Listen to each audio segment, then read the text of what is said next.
pala yun? Tayo, tayo! Hello, friends! Hindi, ano yan? Hawakan mo lang, ganun. Oh. Kalang makanta. Nakasan mo ha? Okay, hello everyone! Wow, bait! Good morning! Good morning! Yeah! Isang yes naman dyan. Yes! Okay, ayan, thank you so much, Mentor, Pres Albert, and ngayon, allow me to introduce myself kasi grabe na, dumadami na tayong lahat, no? So, I'm Dayan Loyola po. Lakasan, lakasan. Ayan, Dayan Loyola from Digos City, no? Originally, taga Digos po ako, di po ako taga dito.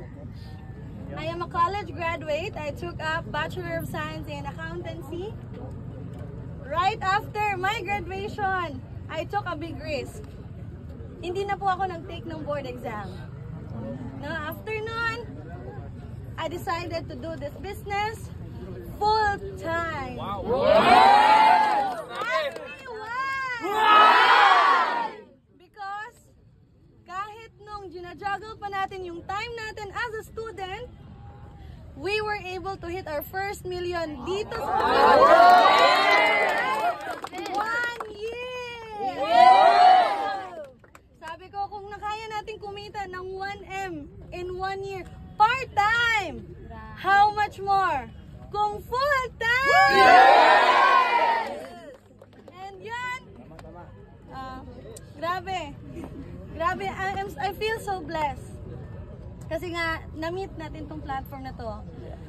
When I started my OBA journey, I was 20 years old back then. Third year college ako nun. Nung nagtanong ako sa coach ko, sa friend ko actually, he was a friend of mine. President siya ng organization namin nung high school kami. Eh nagulat ako nung college kami. Bakit siya kumikita ng malaki? Bakit kumikita siya? Pareho naman kaming estudyante. Sabi ko, pareho naman kaming may kamay, may bibig, di ba? May Facebook. So nagtanong lang din ako ng how. Kayo din ba? Yes! So nung nagtanong ako, buti na lang, no? Napadpad tayo sa right community! Yes! And dito sa community na to, OBA helped me a lot. Not just to become financially literate, but also to become mentally and emotionally tough. Lumawak talaga yung pananaw ko sa buhay. Yung pananaw ko sa realidad ng buhay. And it saved me para di ko na maranasan yung buhay at struggle ng pagiging empleyado. Yes. Thank you so much. No? Kasi hindi na po tayo nakaranas na maging empleyado.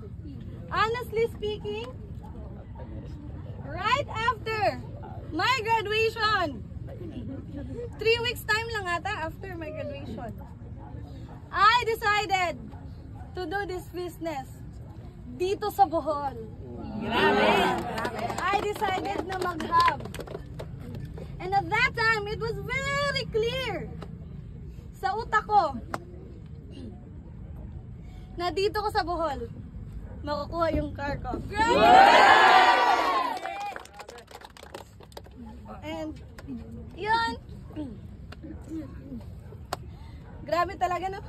Yes! Na dito ko talaga makukuha itong sasakyan na to. Hindi ko lubos maisip. Na yung dating estudyante lang. Curious lang ba?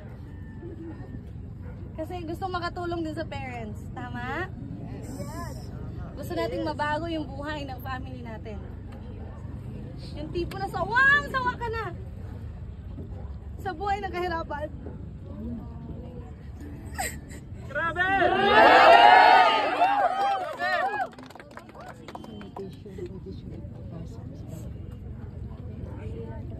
Yes, because I was raised by a single mom.